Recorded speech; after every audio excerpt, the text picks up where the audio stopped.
கர்த்தர் கொடுத்த அந்த நாளுக்காய் கர்த்தரை நான் நன்றியோடு துதிக்கிறேன், ஸ்தோத்திரிக்கிறேன். இன்றைக்கி சங்கீதம் 1:4 வசனம் தான் நம்ம இன்றைக்கி தியானிக்க போகிறோம். 1லேருந்து நம்ம தியானிச்சிட்ருக்கோம். நிறைய காரியங்கள் அதில் நம்ம கற்றுக்கலாம். இன்றைக்கி துன்மார்க்கரோ அப்படி இராமல், இப்படி முன்னாடி நம்ம இலையை உதிராத மரத்தை போல் இருப்போம்னு சொல்லி ஆண்டவர் வசனம் சொல்லிச்சுது.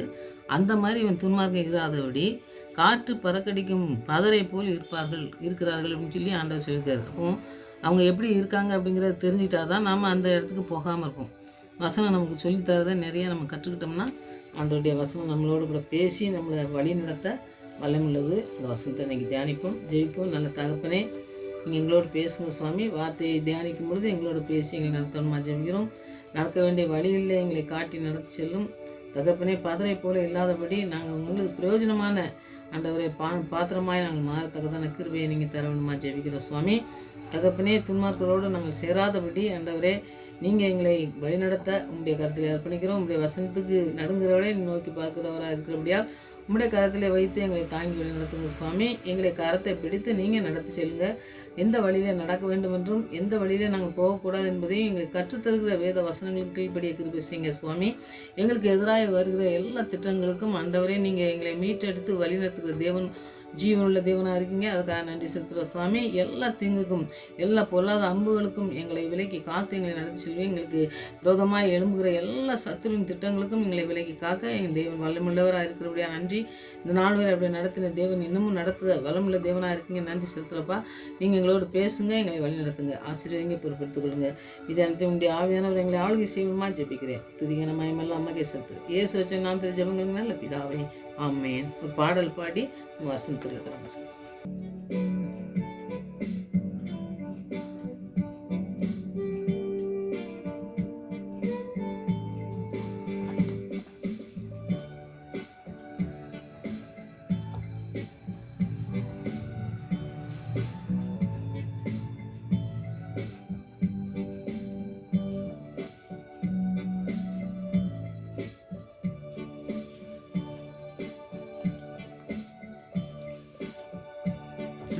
சமாதானம் ஓதும் இயேசு கிறிஸ்து இவர்தான், இவர்தான், இவர்தான், இவர்தான்.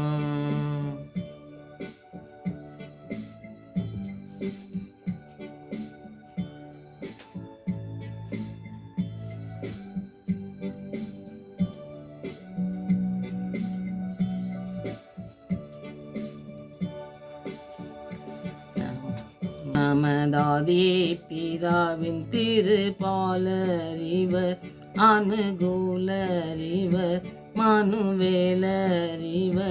சமாதானம் ஓதும் இயேசு கிறிஸ்து இவர்தான், இவர்தான், இவர்தான், இவர்தான்.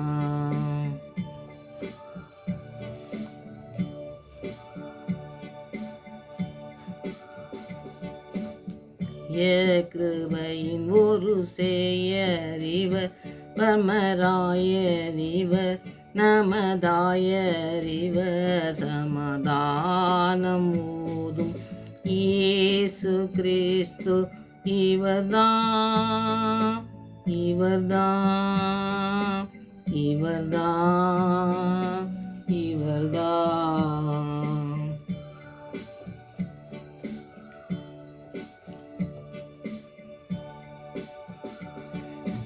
ஆதீனர செய்த தீதரவே அருளானந்தமாய் அடியா சொந்தமாய். சமாதானம் ஓதும் இயேசு கிறிஸ்து இவர்தான், இவர்தான், இவர்தான், இவர்தான்.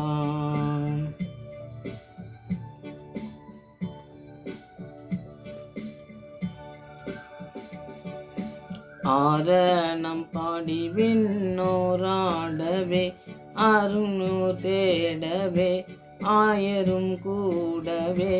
சமாதானம் ஓதும் இயேசு கிறிஸ்து இவர்தான், இவர்தான், இவர்தான், இவர்தான்.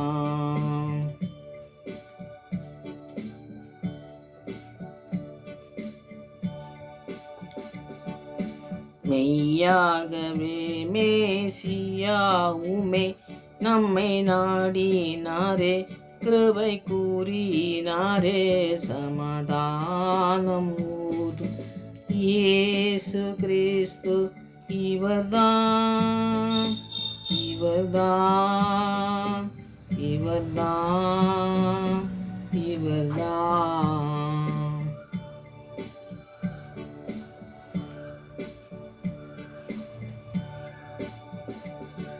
அருளானந்த மோட்ச வழி காட்டினாரே, நிலை நாட்டினாரே, முடி சூட்டினாரே, சமாதானம் ஊதும் இயேசு கிறிஸ்து இவர்தான், இவர்தான், இவர்தான், இவர்தான்.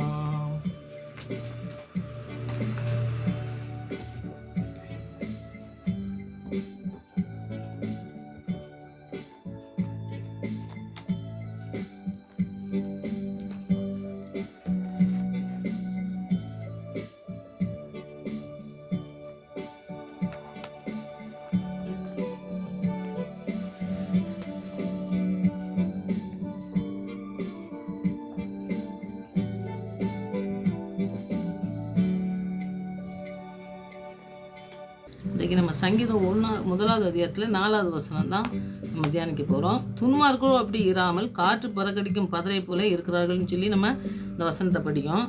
ஆண்டவர் வந்து துன்மார்க்க அப்படி இராமல் அப்படிங்கும்போது பார்த்திங்கன்னா நம்ம முன்னாடி நம்ம வாசித்தோம், இல்லை மற்ற போல இருப்பான் செய்வதெல்லாம் வாய்க்குன்னு சொல்லி ஆண்டவர் சொன்ன வார்த்தைகள். ஆனால் துன்மார்க்கர் கூட இருக்கும்பொழுது எப்படின்னு முதல்ல நம்ம படித்தோம்.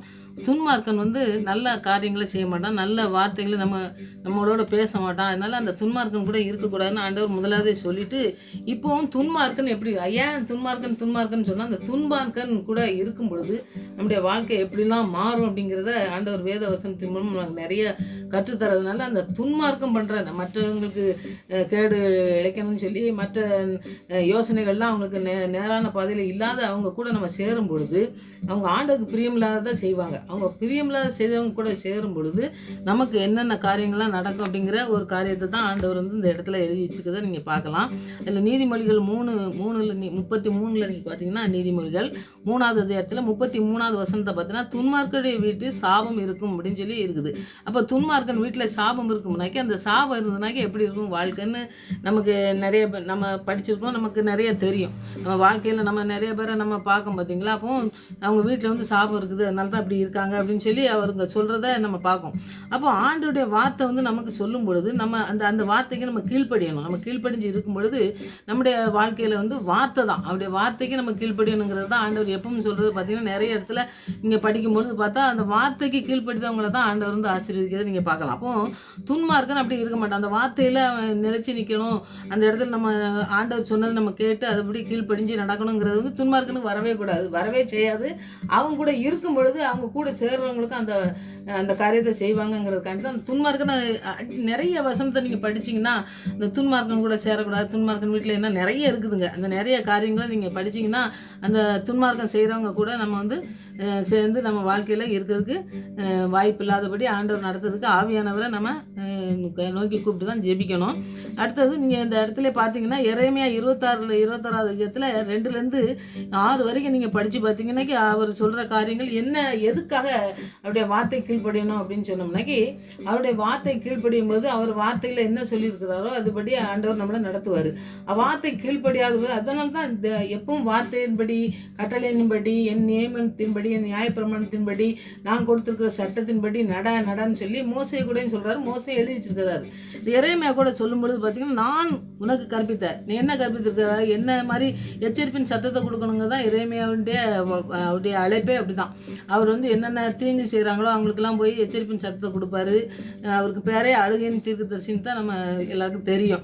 அதனால் எரேமியா தீர்க்கதரிசிட்ட சொல்லும் பொழுது 26வது அதிகாரத்தில் நீங்கள் பார்த்தீங்கன்னா 2வது வசனத்துலேருந்து 6வது வசனத்தில் வரைக்கும் நீங்கள் படிச்சிங்கன்னாக்கி நான் உனக்கு கற்பித்த எல்லா வார்த்தைகளையும் சொல்லு என்று இறைமையாகிட்ட சொல்கிறாரு. நான் என்னெல்லாம் சொல்லியிருக்கணும், என்ன மாதிரி செய்யக்கூடாது, ஆண்டவர் ஆண்டவருக்கு பிரியமில்லாது விக்கிரக வணக்கம், அவங்க கேடு பாடு நடத்துது, ஆண்டவருக்கு பிரியமில்லாத காரியங்களை நிறையா சொரூபத்தை உருவாக்கி அதெல்லாம் கண்ணுக்குட்டியை செஞ்சு செய்கிறதெல்லாம் நீங்கள் பார்க்கலாம். நீங்கள் மோசே காலத்துலலாம் ஆரோன் செய்கிறதெல்லாம் நீங்கள் படிச்சிருந்தீங்கன்னா தெரியும். அந்த மாதிரி அவருக்கு பிரியமில்லாத காரியங்களை செய்யும் பொழுது ஒவ்வொரு காரியங்களும் நம்ம இப்போ சிலை வணக்கம் மாத்திரம் நம்ம நினைக்கக்கூடாது. ஆண்டவருக்கு பிரியமில்லாமல் எந்த காரியத்தை நம்ம செய்கிறோமோ அதை சிலை வணக்கம் தான் நம்ம எடுத்துக்கணும். அப்போ ஆண்டவருக்கு பிரியமான வார்த்தை எதுன்னு தெரிஞ்சால் தான் பிரியமில்லாத வார்த்தையை செய்யாமல் இருக்கிறதுக்கு நமக்கு ஆண்டவர் இந்த வார்த்தைகளை எல்லாத்தையும் நீ சொல்லு, நான் உனக்கு சொன்னதெல்லாம் சொல்லுங்காரு ஆண்டவர். அப்போ எரேமியா தீர்க்கதரிசி சொன்னதெல்லாம் அவங்க கேட்டாங்களா, அவங்க எத்தனை வழி விலைக்கு போனாங்க, எத்தனை அவரை கஷ்டப்படுத்துனாங்கன்னு சொல்லி நீங்கள் எரேமியா தீர்க்கதரிசியை படிச்சிங்கன்னா தெரியும். அதனால் எரேமியா தீர்க்கதரிசியோட ஆண்டவர் சொல்கிறது அதுதான், நீ நான் கற்பித்த வார்த்தைகளை தான் சொல்லுங்காரு. அப்போ எல்லா தீர்க்கதரிசியும் வார்த்தைகளை தான் சொல்கிறாங்க, நம்மளோட பேசுகிறதுக்கு வார்த்தை போதுமானதாக இருக்குன்னு சொல்லி ஆண்டவர் சொல்கிறத நீங்கள் பார்க்கலாம். அதில் பார்த்திங்கன்னா எரேமியோட பேசுனதே போல் இங்கே 2 பேதுரு 2:14 நீங்கள் படித்து பார்த்தீங்கன்னாக்கி 2 பேதுரு 2:14 நீங்கள் படித்து பார்த்தீங்கன்னா ரொம்ப ஒரு பேதுரு எப்பவுமே ஆண்டவர் பேசும்பொழுது முதலாவது அந்த எந்த வார்த்தை என்ன கேள்வி கேட்காரோ அதுக்கு பதில் சொல்கிறதுக்கு முன்னாடி நிற்கிறாள். உங்களுக்கு எல்லாருக்குமே தெரிஞ்சுக்கலாம், நிறைய வேதம் வாசிக்கிறவங்களுக்கு நமக்கு தெரியும். அவர் எப்பவுமே முன்னாடி அந்த சீசர்கள் 12 பேர் இருக்கும் பொழுது அவர் கேள்வி கேட்டார்னா இவர் ஃபஸ்ட்டு போய் சொல்லுவார். எதுனாலும் ஃபஸ்ட்டு போய் நிற்கிறது. அப்படி நிற்கிற ஒரு மனுஷன் எழுதுகிற காரியத்தை பாருங்கள், ரொம்ப அதாவது நமக்கு புரிகிற மாதிரி தான் இருக்குது. ஆனால் இதெல்லாம் புரிஞ்சுக்கிட்டு நம்ம நடந்தோம்னாக்கி ஏன் இப்படி எழுதி வச்சுருக்கிறாரு, எதுக்காக நமக்கு இந்த வார்த்தை இப்படி எழுதி வச்சுருக்காரு அப்படின்னு சொல்லி நம்ம கற்றுக்கிட்டு நம்ம அதில் நம்ம நிலைச்சி நிற்கிறதுக்கு ஜெபிக்கணும்.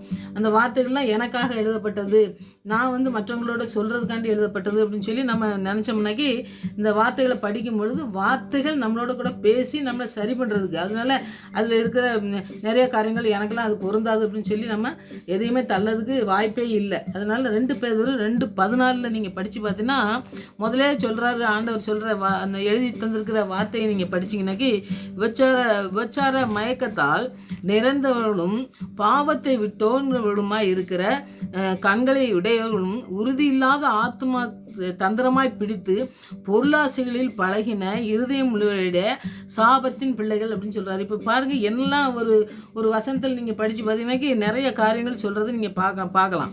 அப்போ நம்ம விபச்சாரம் பண்ண அப்படி தான் இல்லைங்க. ஆண்டவர் சொல்கிறாரு, நீ விபச்சாரம் பண்ணனா ஒருத்தனை ஒரு பெண்ணையோ ஆணையோ நீ பார்க்கும் பொழுதே ஒரு பார்வை சரியில்லாத பார்த்தாலே நீ விழுந்துட்டேன்னு அர்த்தம் அப்படின்னு சொல்கிறாரு. அப்போ அந்த காரியங்களை நம்ம செய்கிறத நம்ம வாழ்க்கையில் இருக்கா, ஆண்டவரே எனக்கு இந்த வாழ்க்கையில் இதை விட்டு விடாதபடி நான் ஏதோ வாழ்ந்துட்டு இருந்தோம்னாக்கி எனக்கு விட்டு அதுலேருந்து என்னை விடுபடுறதுக்கு எனக்கு உதவி செய்கிற ஆவியானவர் எனக்கு உதவி செய்யுங்க ஆண்டவரே அப்படின்னு சொல்லி அதை கேட்கணும். அடுத்தல பாவத்தை விட்டோடி அந்த பாவத்தை நம்ம கண்களால் பார்க்கும்பொழுது இந்த பாவம் செய்கிறதுக்கு ஒன்று தூண்டுது பார்த்தீங்களா. சிலருக்கு பார்த்தீங்கன்னா இந்த பாவத்தை தூண்டுதே கண்களின் நிச்சய பாவம் அப்படின்னு சொல்லி நம்ம வேதத்தில் வசிக்கல மாதிரி நம்ம கண்ணுனால பார்க்கறது தான் நம்ம அந்த காரியங்களே நிச்சயம் பாவம் செய்கிறோம். அப்போ அந்த கண்களை உடையவர்களாக இருக்கிற உறுதி இல்லாத ஆத்மாக்கள், அப்போ நம்ம ஆண்டவருடைய வார்த்தையில் உறுதி இல்லாமல் இருந்தோம்னாக்கி அந்த ஆத்மாக்களை தந்திரமாக பிடிச்சி அந்த பொருளாசை அப்படின்னு சொல்லி போட்டிருக்குது. பொருளாசை இருக்கலாம், மற்ற எந்த ஆசையாக இருந்தாலும் சரி, உலக ஆசையில் நம்மளை விழத்தட்டுகிற காரியத்தில் நம்ம அந்த சாபத்தில் நம்ம விழுந்துடக்கூடாதுன்னு சொல்லி அந்த சாபத்தின் பிள்ளைகளாக இருக்காங்கன்னு சொல்லி சொல்லுதாங்க. அப்போ இந்த மாதிரி காரியங்கள்லாம் இருக்கும் பொழுதே அவங்க என்ன செய்கிறாங்க, ஆண்டவருடைய பிள்ளையாக இருக்க முடியாது, ஆண்டவருடைய வார்த்தைக்கு நிலைச்சி நின்று நம்ம வாழ முடியாது, அந்த சாபத்தில் நம்ம விழுந்து நம்ம வாழ்க்கையை இழந்து ஆசீர்வாதத்தை இழந்து போவோம்னு சொல்லி அவர் சொல்கிறத நீங்கள் பார்க்கலாம். அப்போ நம்முடைய வாழ்க்கையில் எப்போவுமே பார்த்தீங்கன்னாக்கா ஆண்டவருடைய வார்த்தை நம்மளோட கூட இருக்கும்பொழுது தான் நம்முடைய வாழ்க்கையில் நிறைய காரியங்களை நம்ம கற்றுக்கொண்டு ஆண்டவருக்கு பிரியமான காரியங்களை நம்ம செஞ்சு நம்ம வாழ்க்கையில் மற்றவங்களுக்கு பிரயோஜனமாகவும் நம்மளை ஆண்டவர் பயன்படுத்த முடியும். நம்முடைய வாழ்க்கையில் எந்த குறைகள் இருந்தாலும் அதை நிறைவாக்க அவரால் முடியும். அதனால் ஆண்டவருடைய வார்த்தைக்கு நம்ம கீழ்ப்படிஞ்சு நம்ம நடக்கிறதுக்கு ஆண்டவர்கிட்ட அர்ப்பணித்து நம்ம ஜெபிக்கும் பொழுதே ஆண்டவர் பெரிய காரியங்களை நம்முடைய வாழ்க்கையில் செய்வார்.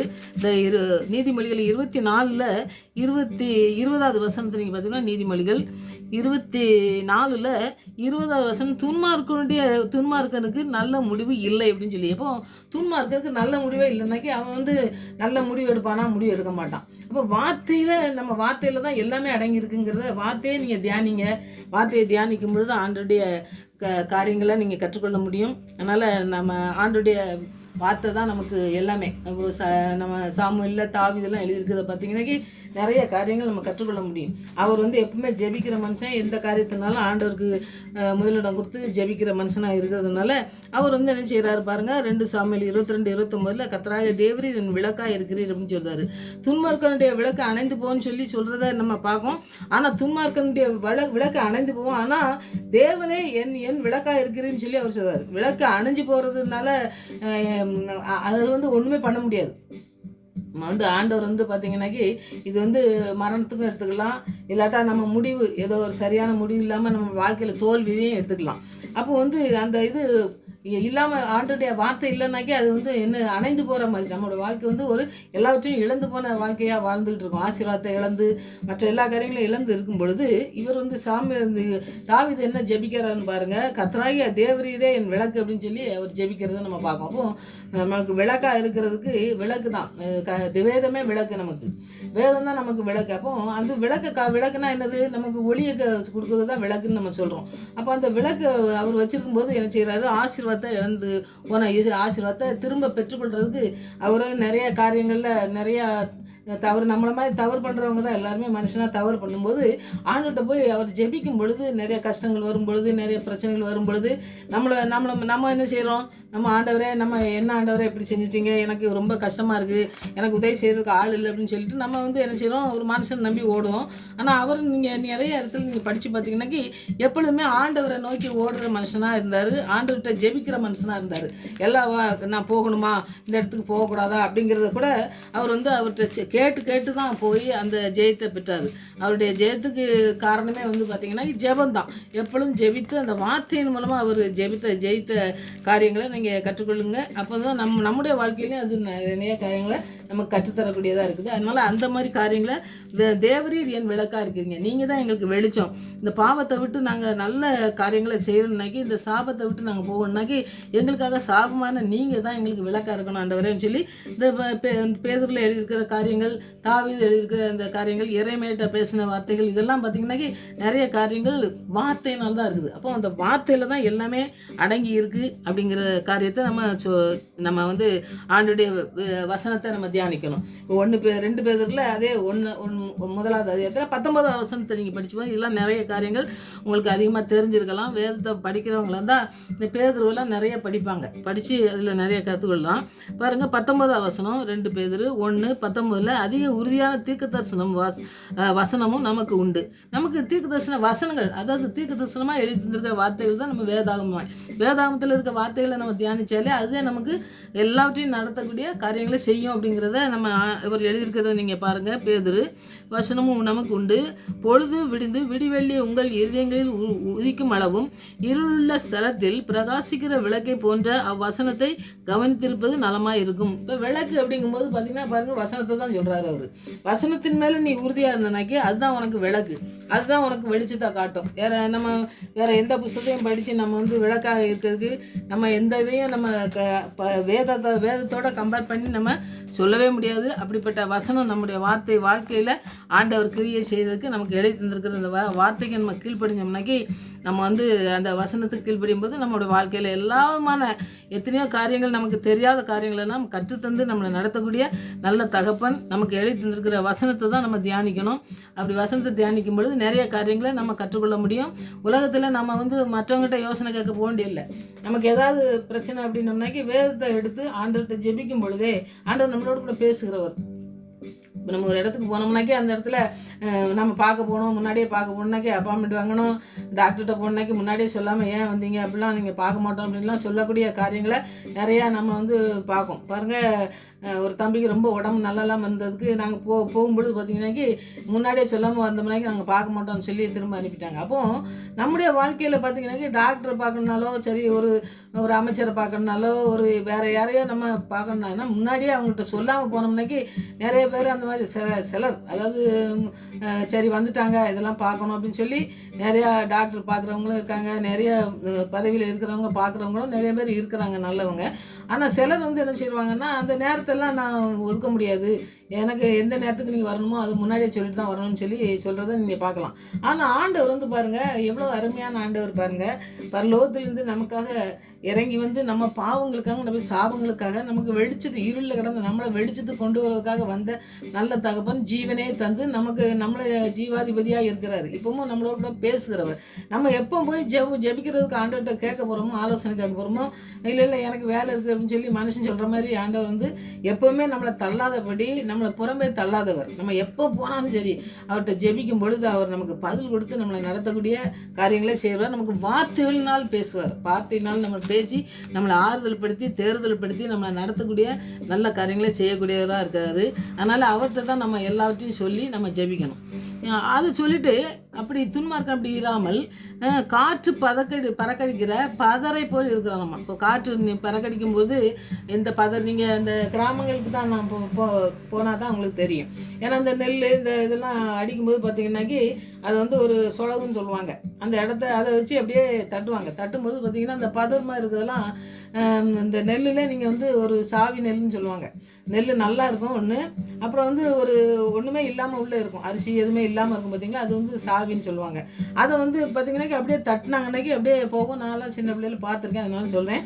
நீங்களும் கூட பார்த்துருந்தா உங்களுக்கு தெரியும். ஏன்னா பதறினோம்னாக்கி இந்த நாட்களில் இருக்க பிள்ளைங்களுக்கு வந்து தெரியுறதுக்கு கொஞ்சம் வாய்ப்பு கம்மி தான். அதனால் நான் சொல்கிறேன். இந்த பதரை வந்து என்ன செய்வாங்க, அது வந்து தேவையில்லை. அது தேவையில்லாமல் என்ன செய்வாங்கன்னா குப்பையில் தான் போடுவாங்க. அப்போது காற்று அடிக்கப்பட்ட பதரை போல இருப்பாங்க. எப்படி துன்மார்க்க வாழ்க்கையில் வாழ்ந்தாங்க. அப்போ இந்த துன்மார்க்க வாழ்க்கை வந்து எவ்வளோ பெரிய ஒரு கேடு உண்டு பண்ணுது நம்முடைய வாழ்க்கையிலன்னு பாருங்கள்.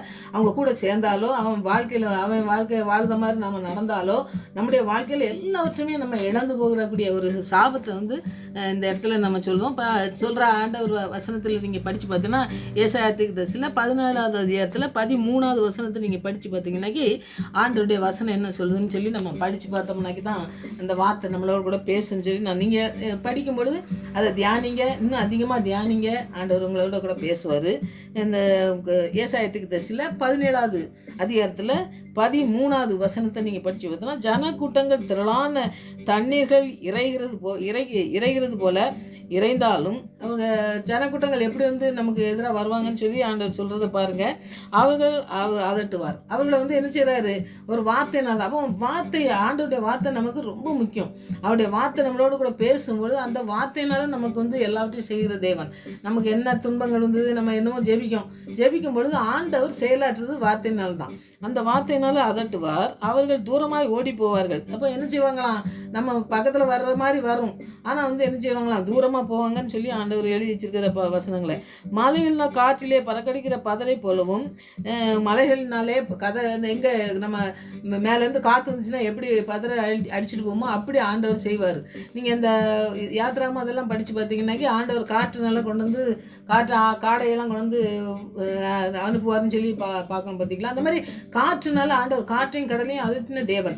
நம்முடைய தேவன் எல்லாவற்றையும் அதட்டுகிற தேவன். எல்லாவற்றையும் என்ன சரியாக ஒழுங்காக இருக்கணும் அப்படின்னு சொல்லி அந்த காற்றையும் கடலையும் கூட அதட்டுகிற தேவனாக இருக்கிறதுனால நம்முடைய வாழ்க்கையிலையும் சரியான பாதையில் போகிறதுக்கு இந்த பதர்கள் இருந்ததுன்னா அதெல்லாம் எடுத்து நம்மளை என்ன செய்வாராம், பதரை போலவும், அவர்கள் காற்றினாலே பறக்கடிக்கிற பதரை போலவும், சுழல் காற்றிலே, அந்த சுழல் காற்று வரும் பார்த்தீங்களா. அப்போ நீங்கள் பார்த்துருப்பீங்க, மண் இதெல்லாம் ரோட்டில் பார்த்தீங்கன்னாக்கி மண் இருந்துச்சுன்னு வைங்க, அப்படியே சுற்றி கொண்டு அள்ளி எல்லாம் இந்த குப்பை இதெல்லாம் இதெல்லாம் எடுத்து போடும் பார்த்தீங்களா. அப்படி அந்த இடத்துல சுழல் காற்றிலே அகப்பட்ட துரும்பை போலவும் துரத்தப்படுவார்கள். அந்த மாதிரி அது எப்படி குப்பையெல்லாம் அள்ளி போட்டு ரோடெலாம் பார்த்திங்கன்னா நல்லா கிளியராக இருக்கும் பார்த்திங்களா. அந்த மாதிரி அவங்களெல்லாம் சரி செய்து நம்மளை நடத்தக்கூடிய நல்ல தகப்பனாக இருக்காருன்னு சொல்லி நம்ம பார்ப்போம். அப்போது நம்முடைய வாழ்க்கையில் எல்லா காரியங்களும் எந்த காரியமாக இருந்தாலும் வார்த்தையினாலே நம்மளை வந்து சுகப்படுத்துகிறார்.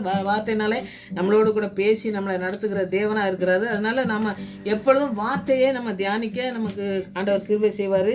அந்த வார்த்தையிலே நீங்கள் நிலச்சி நிற்கிறதுக்கும் ஆண்டவருடைய ஆவியானவர் தான் நமக்கு உதவி செய்ய நம்ம ஆண்டவரை நோக்கி பார்க்கணும்.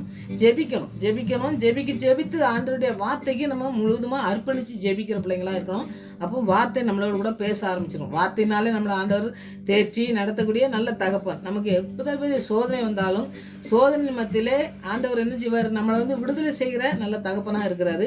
நம்மளுக்கு சோதனையை வந்து தாங்கக்கூடிய சக்தி தான் தருவார். அதுக்கு மேலே அவர் வந்து திராணிக்கு மேலே சோதிக்கப்பட யாரையுமே விட மாட்டார். அதனால அவர் நம்மளோட கூட இருக்கிறதுனால நமக்கு எந்த சோதனை வேதனை வந்தாலும் நம்ம அதை தாண்டி செல்றதுக்கு ஆண்டவருடைய பலன் நமக்கு போதுமானதாக இருக்குன்னு சொல்லி நம்ம ஜெபித்து ஆண்டவருடைய கருத்தில் அர்ப்பணிப்போம். இன்னொரு வசனம் கூட இருக்குது, ஓசியா 13 3வது வசனத்தை நீங்கள் படித்து பார்த்தீங்கன்னா அதுக்கு முன்னாடியே பார்த்தீங்கன்னா எப்ராஹிமை பற்றி சொல்லிவிட்டு ஆண்டவர் வந்து சொல்கிற காரியங்கள் அதை நீங்கள் படிங்க, என்னென்னலாம் சொல்லியிருக்கிறாருன்னு பாருங்கள். நான் 3வது வசனத்தை நான் சொல்கிறேன். ஆகையால் அவர்கள் காலையில் காணும் மேகத்தை போலவும் விடிய காலையில் ஒளிந்து போகிற பனியை போலவும் பெருங்காற்று களத்திலிருந்து பறக்கடிக்கிற பதரை போலவும் புகை கூண்டில் ஏறி போகிற புகையை போலவும் இருப்பார்கள். இப்போ பாருங்கள், காற்று நான் சொன்னேன் பார்த்தீங்களா, அந்த மாதிரி பறக்கடிக்கிற பதறு என்னன்னா இந்த களம்னு சொல்லுவாங்க, அதுக்கு பேர். அந்த களத்தில் போட்டு அடிக்கிற அந்த பதரை போல் போவாங்க அப்படின்னு சொல்லி, புகையை போல் அவங்க எரிஞ்சு போவாங்க அப்படின்னு சொல்லி ஆண்டவர் சொல்கிற வசனத்தை, அது ஏன் அதுக்கு முன்னாடி நீங்கள் இந்த 2 வசனத்தையும் படிச்சிங்கன்னாக்கி அது எதனால் அது நடக்கும் அப்படின்னு சொல்லி ஆண்டவர் சொல்கிறத நீங்கள் படிக்கலாம். அப்போ ஆண்டவருடைய வசனம் என்ன சொல்லுதுன்னா, ஆண்டவருடைய வார்த்தை எப்பொழுதுமே பார்த்தீங்கன்னாக்கி அவருடைய வார்த்தை கீழ்ப்படுகிற பிள்ளைங்களுக்கு எதிராக வருகிற எல்லா திட்டங்களுக்கும் ஆண்டவர் வந்து நம்மளை நடத்துகிற நல்ல தகப்பனாக இருக்கிறாருங்கிறத நமக்கு எடுத்து சொல்கிறத அந்த வசனங்கள்லாம் நமக்கு தியானிக்கும். ஆண்டவருடைய வசனம் எப்பொழுதுமே நம்மளோடு கூட பேசுகிற வசனம். அதனால் ஆண்டவருடைய வசனத்தை நீங்கள் அப்படி தியானிங்க. அந்த காரியங்களை நீங்கள் செய்யும்பொழுது ஆண்டவர் பெரிய காரியங்களை நம்முடைய வாழ்க்கையிலே செய்வார். அடுத்த 41வது ஏசாயா 41 14 15 நீங்கள் படித்து பார்த்தீங்கன்னாக்கா அதுலேயே பெரிய ஒரு கருத்து ஆண்டவர் எழுதி தந்திருக்கிறத நீங்கள் பார்க்கலாம். ஏசாயா 41வது அதிகாரத்தில் 14 15 பார்த்தீங்கன்னாக்கி யாக்கோபிட்ட சொல்கிறாரு, யாக்கோப்பு என்னும் பூச்சியே, இஸ்ரவேலின் சிறு கூட்டமே பயப்படாதே, நான் உனக்கு துணை நிற்கிறேன் என்று கர்த்தராகிய இயேசு கிறிஸ்துவின் பரிசுத்தமாகிய என் மீட்பர் உரைக்கிறார். ஆண்டவர் சொல்கிறார், நம்மளோடு கூட இருக்கிறேன்னு சொல்கிறாரு. அப்போ நீ வந்து சிறு கூட்டமாக இருக்கலாம், நீ பயந்துட்டு இருக்கலாம், எல்லாமே வந்து நான் நடத்துவேன் அப்படிங்கிற வார்த்தையினால நம்மளை போஷித்து நடத்துகிறவர். நமக்கு எதிராக ஏதோ வந்ததுனாக்கி அதுக்கு நம்ம பயந்துட்டு இருந்தோம்னாக்கி அதுக்கு நான் உங்க கூட இருக்கேங்காரு.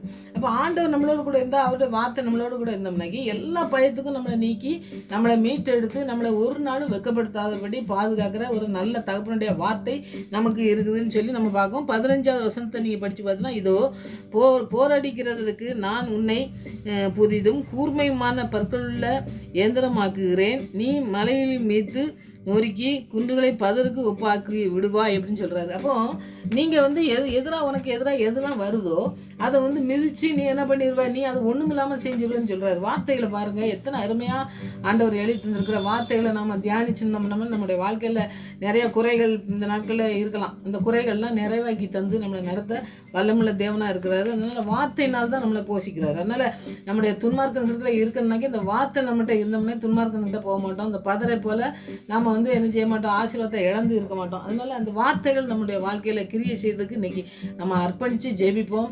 நம்முடைய வாழ்க்கை நம்முடைய வழிகள் எப்படி இருக்குன்னு சொல்லி நம்ம தியானித்து ஆண்டுடைய வசனத்துக்கு கீழ்ப்படிஞ்சு ஆவியானவர் வழிநிறுத்தலுக்கு நம்ம ஒப்பு கொடுக்கணும். அவர் நம்முடைய வலது கரத்தை பிடித்து நம்மளை தாங்குகிற தேவன், நம்முடைய தோளின் மேல் சுமக்கிற தேவன். நம்முடைய வேதனை மத்தியிலே அவர்கிட்ட போகும்பொழுது அவர் ஒரு பொழுதும் தள்ளாத நம்மளோடு கூட பேசுகிற தேவன். அதனால் அந்த தேவனுடைய வார்த்தைக்கு நம்ம கீழ்ப்படிவோம்.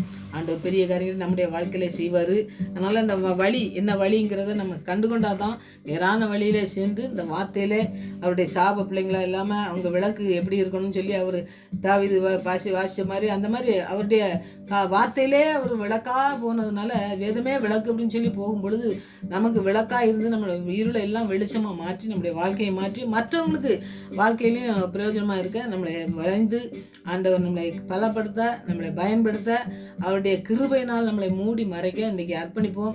ஆண்டவர் பெரிய காரியங்களை செய்வார். ஆமென். ஜெயிப்போம். ராஜா நீ செய்த நன்மைகள் அவை எண்ணி முடியாதையா, ராஜா நீ செய்த நன்மைகள் அவை எண்ணி முடியாதையா, ஏறெடுப்பேன் நன்றி பலி என் ஜீவனாளெல்லாம், நான் ஏறெடுப்பேன் நன்றி பலி என் ஜீவனாளெல்லாம், ராஜா நீ செய்த நன்மைகள். சாமி, துன்மார்க்கரோடு நாங்கள் பழகாதபடி எங்களை வேறு பிடித்து எங்களை நடத்துகிறீரேக்கா நன்றி செலுத்துகிறோம் சுவாமி. துன்மார்க்கனுடைய வழி எத்தனை கொடூரமாக இருக்கு ஆண்டவரே, எத்தனை ஆசீர்வாதத்தை இழந்ததாக இருக்கிறது ஆண்டவரே. அப்படி வழி விலகி போனான்றார் தகப்பனே, வழி இதுவேன்னு சொல்லி சத்தத்தை கேட்குற அந்த வார்த்தைகளுக்கு நாங்கள் செவி சாய்க்க கிருபை செய்யுங்க. தேவரீர் என் விளக்கு என்று சொல்லி தாவீது ஜெபித்தது போல எங்களுக்கு வெளிச்சத்தை கொடுக்கிற விளக்கு நீங்க. வேதமே வெளிச்சம் என்று, வேதமே எங்களுக்கு விளக்கு என்று நாங்கள் அர்ப்பணித்து உங்களுடைய வார்த்தை கீழ்ப்படிய கிருபை செய்ய வேண்டும் ஆட்சேபிக்கிறப்பா. இந்த பதரை போல் அல்ல ஆண்டவரே, உங்களுக்கு கீழ்ப்படியாத வார்த்தைக்கு இல்லை ஆண்டவரே, உமக்கு பிரியமில்லாத காரியங்களை செய்யாமல் எங்களுடைய வாழ்க்கையில எல்லாவற்றையும் உங்களுடைய வார்த்தைக்கு கீழ்ப்படிந்து நடக்க எங்களுக்கு கற்றுத்தந்து வழி நடத்த வேண்டும் ஆட்சேபிக்கிறப்பா. என்னுடைய வலது கருத்தினால் தாங்குகிற தேவன், நீ பயப்படாதே, நான் உன்னோடு கூட இருக்கிறேன் என்று சொல்லி யாக்கோபுக்கு மட்டும் இல்லை ஆண்டவரே, எங்களுக்கும் சொல்லி எங்களை நடத்துகிற தேவனா இருக்கீங்கக்கா. நன்றி செலுத்துகிற சுவாமி.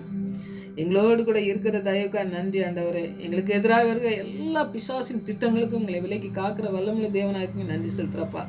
எங்களுடைய குறைகளில் நிறைவாக்கி தர வல்லமுள்ள தேவனா இருக்கீங்க. நன்றி செலுத்துறப்பா. எங்களை போக்கிலும் வரத்திலும் கூட இருந்து எங்களை நடத்துகிறீங்க. நன்றி செலுத்துறப்பா. எல்லா தீங்குக்கும் விலைக்கு காக்கிற தெய்வமே உங்களுக்கு நன்றி செலுத்துறப்பா. தகப்பனே, நீங்க பதர்களை மிதிப்பீங்க என்று சொன்னீங்களே ஆண்டவரே, எங்களுக்கு எதிராக வருகிற எல்லா பதர்களையும் ஆண்டவரே மிதித்து போடத்தக்கதான வல்லமையை கிருபையை எங்களுக்கு தந்திருக்கீங்கக்கா. நன்றி செலுத்துற சுவாமி. எதிராக வர திட்டங்களுக்கு எங்களை விலைக்கு காத்து வழிநடத்த வேண்டுமா செபிக்கிறையா. எல்லா நோய்கள் பிரச்சனைகளிலே வாடி தவிக்கிற பிள்ளைகளுக்காக ஆண்டவரை வருகிறோம் ஆண்டவரே. தகப்பனே, பிள்ளைகளுக்கு நல்ல சுக பேலன் தந்து வழிநடத்த வல்லமுள்ள தேவன் நீங்க ஒருவர் மாத்திரம் என்று உம்மிடத்திலே உம்முடைய கருத்திலே அர்ப்பணிக்கும் பொழுது, நாங்கள் ஜெபிக்கும் பொழுதே நீங்க சுகம் கொடுக்கிறவரா இருக்கீங்க. நீங்க ஆண்டவரே உம்முடைய பரிசுத்த ரத்தத்தினால் குணமாக்குறவரா இருக்கீங்க. உங்களுடைய தழும்புகளால் தான் நாங்கள் சுகமாவோம் ஆண்டவரே. எங்களுடைய பலன் நல்ல ஆண்டவரே, உங்களுடைய பலத்தினால் எங்களை இடைகட்டி எங்களை நடத்தி செல்ல போறக்கா நன்றி செலுத்துறா சுவாமி. எல்லா விடுதலையும் உம்முடைய கரத்திலிருந்து நாங்கள் பெற்றுக்கொள்ளணும் ஆண்டவரே. தகப்பனே, உலகம் எங்களை ஆண்டவரை கட்டி வைத்திருக்கலாம். என் தேவன் விடுதலை செய்தால், குமாரன் உங்களை விடுதலை செய்தால் எல்லாவற்றையும் நீங்கள் விடுதலையை பெற்றுக்கொள்ளும் என்று சொன்னீங்களேப்பா. உங்களிடத்திலிருந்து நாங்கள் வெற்றியை பெற்றுக்கொள்ளவும், சுகத்தை பெற்றுக்கொள்ள, பலன் பெற்றுக்கொள்ள, கிருபையை பெற்றுக்கொள்ள, பிரசனத்தை பெற்றுக்கொள்ள, வார்த்தையை பெற்றுக்கொள்ள எல்லாவற்றிலும் உம்முடைய கரத்திலே அர்ப்பணித்து உம்முடைய பாதத்திலே அமர்ந்திருந்து ஒவ்வொரு நாளும் நாங்கள் ஆண்டவரை தியானிக்க எங்களுக்கு கிருபை தந்திருக்கீங்க அக்கா. நன்றி செலுத்துறப்பா. அந்த கிருபையை நாங்கள் ஆண்டவரை விருதாவாக்காதபடி இந்த கிருபை இன்னும் அதிகமாய் ஆண்டவரே உம்முடைய வசனத்துக்குள்ளே நாங்கள் வந்து ஆண்டவரை தியானிக்கவும், ஆண்டவரே உம்முடைய பாதத்திலே அமர்ந்து உம்முடைய சத்தத்தை கேட்கிற பிள்ளைகளாய் காணப்படவும் எங்களுடைய வாழ்க்கையை நீங்க புதியதாக்க வேண்டுமாய் ஆண்டவரை நோக்கி பார்க்கிற சுவாமி. எங்களுடைய வாழ்க்கையெல்லாம் ஆண்டவரை உங்களுக்கு பிரியமானதாக இருக்கட்டும். வார்த்தையினால் எங்களை போஷித்து நடத்துங்க. எங்களோடு பேசுங்க சுவாமி. ஆவியானவர் எப்பொழுதும் எங்களோடு கூட இருப்பதை நாங்கள் உணர்ந்து கொண்டு நாங்கள் ஆண்டவரை ஒவ்வொரு நாளும் நடந்து செல்லவும், நாங்கள் போக்கில் வரத்திலும் கூட இருக்கிற தேவன் எங்களோடு கூட இருக்கிறார் என்பதை மற்றவர்கள் காணத்தக்கதா வெளியரங்கமாய் பதிவு காண கிருபை செய்யுங்க. மற்றவர்களும் உண்மை காணட்டும் ஆண்டவரே, உண்மையை அறிந்து கொள்ளட்டும் ஆண்டவரே. அப்படிப்பட்ட அறிவை நீ தந்து வழிநடத்தமா ஜெபிக்கிறையா. தகப்பனே, நீங்க எல்லாவற்றையும் பொறுப்படுத்தி வழிநடத்துகிற தயவுக்காய் நன்றி. இன்னமும் நடத்த போருக்காய் நன்றியோடு துதிக்கிற ஸ்தோத்தரிக்கிறப்பா. கேட்கிற பிள்ளைகளுக்கும் அப்படியே நீ செய்து வழிநடத்தும். என்ன தேவையா இருந்தாலும், என்ன சுகம் பலன் வேணுமோ ஆண்டவரே எல்லாவற்றையும் தர என் தேவன் வல்லமுள்ளவர் என்று காற்றையும் கடலையும் அகற்றின தேவன், கடலின் மீது நடந்த தேவன், எல்லாவற்றையும் சிருஷ்டித்த தேவன் என் தேவன் என்று முழுவதுமாய் உம்முடைய கருத்திலே அர்ப்பணிக்கிற சுவாமி. எல்லா தேவையிலையும் சந்திங்க, ஆசீர்வதிங்க, பொறுப்படுத்திக் கொள்ளுங்க. என்னுடைய ஜெபத்துக்கு பயிர் கொடுத்தபடினா நன்றி. மறுபடியும் சமூகத்தில் வரும் வரை எங்களை காத்து வழிநடத்தமா ஜெபிக்கிறேன். துதி கனமாய் எல்லாம் அம்மாக்கே செத்துக்கிறேன். ஏசு ரஜம் நான் ஜெபங்களும் நல்ல பிதாவே. ஆமென்.